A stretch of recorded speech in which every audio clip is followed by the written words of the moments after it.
Okay. So let's take a look. All right, so looking over this, toughest question, number 2. We had 55% accuracy. All right, so let's go over it. Question 1. A red blood cell is placed into aqueous solution. That just means like watery. A red blood cell has a lower concentration of protein and sugar than the solution. In the diagram, the volume of the cell is equal on the inside and the outside of the cell wall. What will happen? So remember, low concentration, high concentration. The high concentration will go to the low concentration. So the water from the solution will diffuse into the blood cell.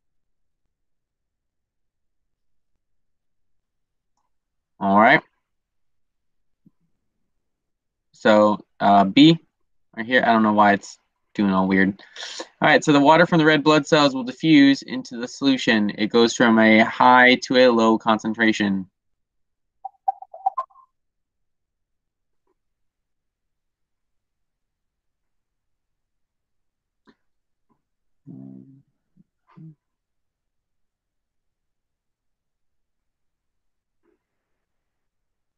Let's see.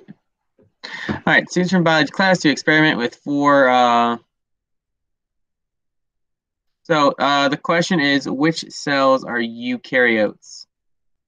So it's in there in the information in the table. It says which cell specimens are eukaryotes. I apologize if no one saw that. I'm just, now that I'm looking at it, I'm kind of seeing that could have been hard to see. All right, so with that, remember eukaryotes have semi-permeable membranes. They have DNA in the nucleus, so we're looking for stuff like that. So the correct answer is 1, 2, and 4. So if it has DNA, if it has DNA in the nucleus, a nucleus is a key piece of a eukaryote. So cell 3 is the only one that doesn't have a nucleus. It says DNA in the nucleus, and there's a no. It says no. So that means cells 1, 2, and 4 are eukaryotic. All right, most people got this one right. Good job. Most reactions in aerobic cellular respiration that release energy from the cell occur which organism or organelle. The releasing energy part is key. That is the giveaway, and that happens in the mitochondria. So good job. 80% of you got it right. Okay. Asked to draw 4 cells. Which drawing is a representation of a prokaryotic cell? So we just talked about that. If it has a nucleus, it's eukaryotic. So that means option A and option B are out because there's a nucleus there and there's a nucleus there. All right, and then this one is a plant cell. It still has that nucleus, which is a white section right here. All right, but this is a very clear plant cell, and you can see all the organelles in there too.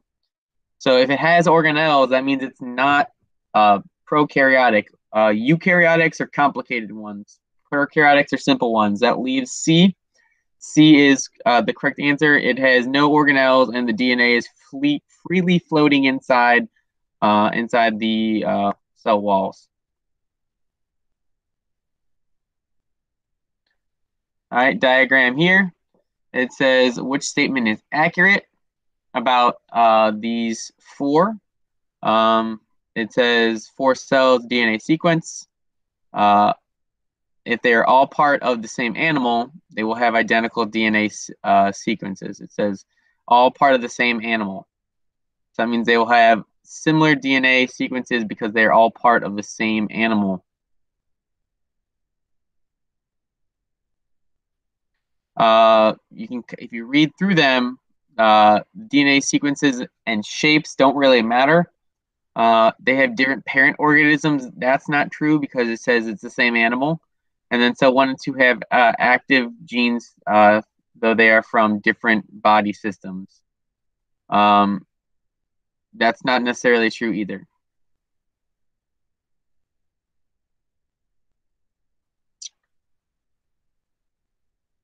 All right. Switch sequence of DNA pairs with the sequence below. So the sequence I give you was ATG, GTA, CAG. Now, if you saw that, I don't know if they showed you that picture I had. Oh, that's a bummer. I had a funny picture. And didn't show it. All right, I'll put it on tomorrow's assessment. All right, so DNA, A pairs with T and G pairs with C and vice versa. So A to T and T goes to A. That's in DNA. So if you find its matching pair, A, its matching pair is T. So your answer needs to start with a T. So it should be T, A goes, or T goes to A, and then G goes to C. So the first one should be T, A, C. All right. Now there's only one of them that has that sequence. It's B. All right. That could save you from having to do the rest of it because you know you got these first three right. That's the only one that matches. The only one. So that's the only possible answer. You don't necessarily need to code the rest of it, but if you wanted to, you would find out that that matches. So B is correct on number 6. Number 7, we did a pretty good job on. How many amino acids? So each set of 3 pairs for 1 amino acid. So there's 1, 2, 3, 4.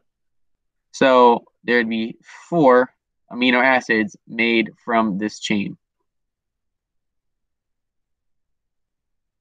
mRNA is a little different. So the DNA sequence I gave you is here. In mRNA, there is no A. I'm sorry, T. So T is replaced, wait, hold on, I had that wrong. A is replaced with U. So T will go to U, and everything else stays the same. So this is a DNA sequence, and you want it in the mRNA. So there's no, so T, go back to this one. So T will go to A, G will go to C, C. So instead of going to T, A will go to U. So this would be A, C, C, U, U, G. So that would be D.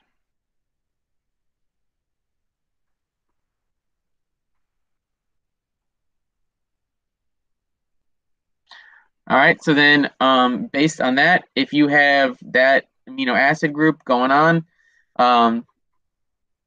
the DNA here, so you kind of have to rely on what you got from up here. So it's A goes to T, or T goes to A, so it's A, C, C. So over here, you'd start with A, go to the C block, and then go to the C row. So it'd be right here. So THR is the first amino acid in the group. And you can see that everyone got this one right because you only had to do that first part. So good work. So THR, that's the only one that matches, so it has to be your right answer. A cell process that produces gametes is meiosis. Meiosis produces the sex cells, the gametes. A plain spider is crossed with a homozygous pattern spider. The pattern spider allele is dominant to the plain spider allele. What is percentage to offspring? So the homozygous pattern spider, the pattern spider is dominant. So that means you're going to have 2 dominant alleles. And if it's paired with a recessive allele, then all of the spiders will have pattern. because if you pair two dominant alleles with any pairing of recessive alleles, it's going to show the dominant trait. So the dominant trait is patterned, and the homozygous pattern spider is dominant, so therefore 100% of the offspring will have that pattern. If you were here yesterday, you'll see that these are the questions from yesterday. All right, so which pattern produces short pea plants with wrinkled seeds? So again, you could do the whole dihybrid cross with this, but that would take some time. So what you got to think is, all right, so you need something to produce a short pea plant with wrinkled seeds. Short pea plants are recessive, and so are wrinkled seeds. So which one of these pairings would produce something that has short pea plants with wrinkled seeds? So that would be short pea plant would have to be a double lowercase t, and a wrinkled pea plant would have to be a double lowercase r. So if you can see ones with two homozygous dominant alleles cannot have the answer in it at all. All right, so a double T up here would dominate the recessive here. So that you would not be able to produce a short plant with A. Same with B. In the plant height, you want two recessive alleles together to show a short plant. In this one plant, the height is two homozygous dominant. So there's never going to be a possibility for it to be short. So that can't be it. So it's not B. C, you have heterozygous here and heterozygous for plant height. That's a good start. That means that in one of the crosses, you'll have a homozygous recessive for plant height. So two lowercase t's, that's possible. Look at the shape now. You have a heterozygous pairing here and a homozygous recessive pairing here. So that could produce a wrinkled plant. So C would have to be the right answer.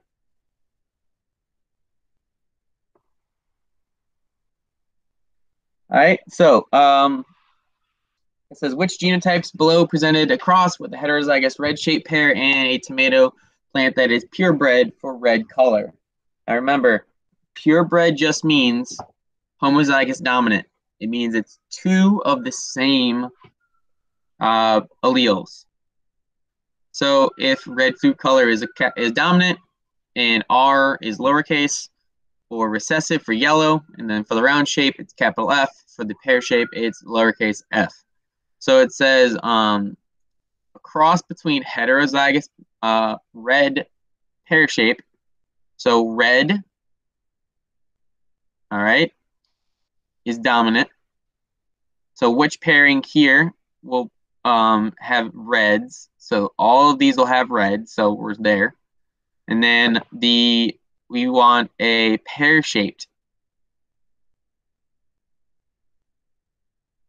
So that means we want a two small f's with a tomato with purebred for color and shape. So for purebred, you want two dominants together. So this is possible and this is possible. But if you look, C has to be correct because that has your round shape, which is recessive, and it has a red color. So C is correct. Most of you guys got that right. All right, what is the probability that a cross between a heterozygous red pear-shaped tomato and a tomato with purebred for color, round shape? All right, so remember, it's like the last one. So we want to know what would the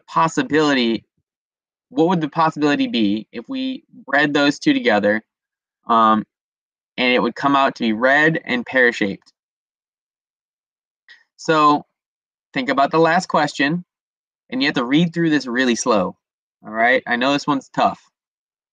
So it says a cross between heterozygous red pear shape. So that means heterozygous red would have to be capital R, lowercase r. Pear shape would have to be 2 lowercase f's.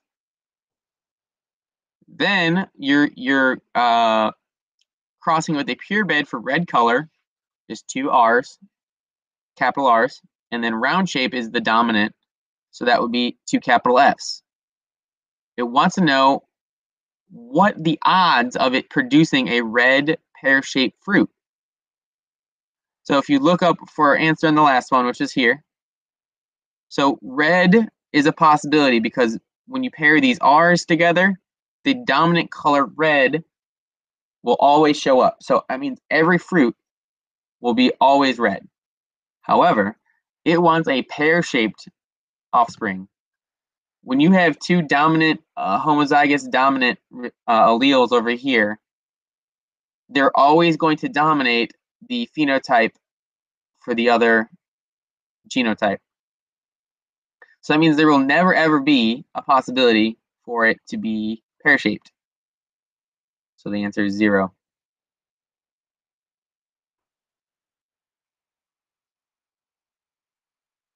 All right, lastly, fruit flies with the coloration of tan and black stripes, it's dominant.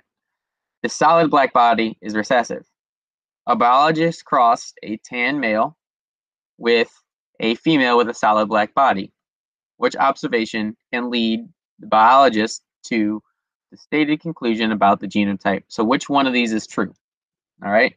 So black stripes is dominant to solid black body color. So in no circumstance can there be all black offspring because the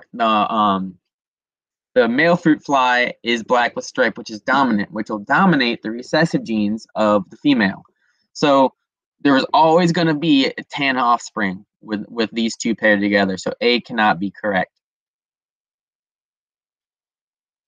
So then if you look at the rest of your answers, you're going to have, this is what I'm saying, you're going to have to look at your answers because the genotype for the fruit fly of the tan body could be capital B, or it could be capital B, lowercase b. But in these answers, all of the genotypes are capital B. So that's homozygous dominant. So that's how you know what you know the tan spider is dealing with. So you have capital B, lowercase b from the female. So if you have a homozygous dominant breeding with a homozygous recessive, all of the offspring will have show the dominant trait because there's no combination of letters that will be two recessive together since the father in this case has two dominant alleles. There will never be a pairing of two recessive alleles for the black body. So that means all the offspring are tan with black stripes. And the male has two dominant alleles. However, this will produce all heterozygous offspring.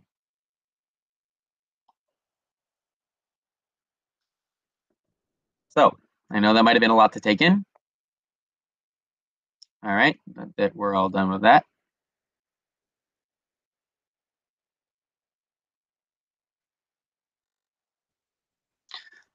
All right, so tomorrow, kind of just go over a few ground rules, or not ground rules, but few things you need to know. Tomorrow, we're going to start off with a little survey that I'll ask us how summer school went. All right, this is given to us by the district. So this is your chance to tell Cincinnati Public School and Withrow, like, was this, like, how do you feel that summer school went? Did you like it?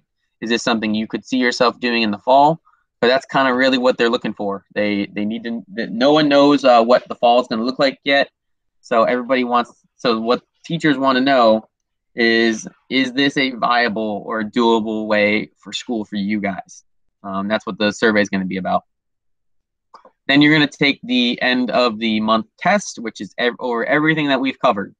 So it's going to look a lot like the quizzes we just did. If you want more practice on the quizzes, I'm going to post a link to a homework assignment with the quizzes in it. So we just played the game that you would play in class, but the homework version of it, you can do it as many times as you want, and you can practice for tomorrow. You will see very, very similar questions tomorrow. So that'll be a good way to prepare for that. Also, please make sure we're completing work. I'm going to try to grade as much as I can today. But please make sure you're turning in work and you're doing everything that's posted on Schoology. A good way to go through is if you can either check your gradebook or you can go through each week folder and look at the assignments in there and go, okay, I know I did that. All right, I know that's done. All right, I need to do this one. And that's where all the links are. If anything isn't working, links aren't working, you tried to upload a photo and it's not uploading, let me know. Please let me know. Okay. Also, if you contact me, I've had some people contact me at like 3 in the morning. I had another student email me or send me a text at 4:30 in the morning, turning in assignments at 11:30 at night, wanting them to be graded. I'm not going to be able to grade them that time because I am sleeping. So if you submit it at a reasonable hour, I should be able to get to it. Or if you have a question at a reasonable hour, I should be able to answer it pretty quickly. So anyone have any questions or things they want to go over? I can do that. I got a question. Yeah. Do you know like how long it would be after like summer school is finished until they put like the credits in our thing so we can see like how many credits we got now?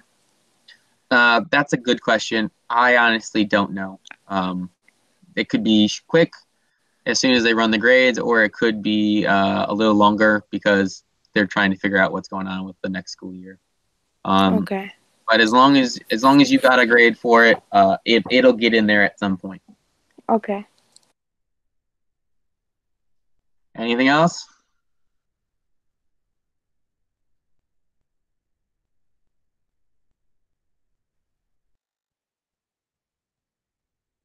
All right. Again, get at me if you have questions, and I will see you guys tomorrow.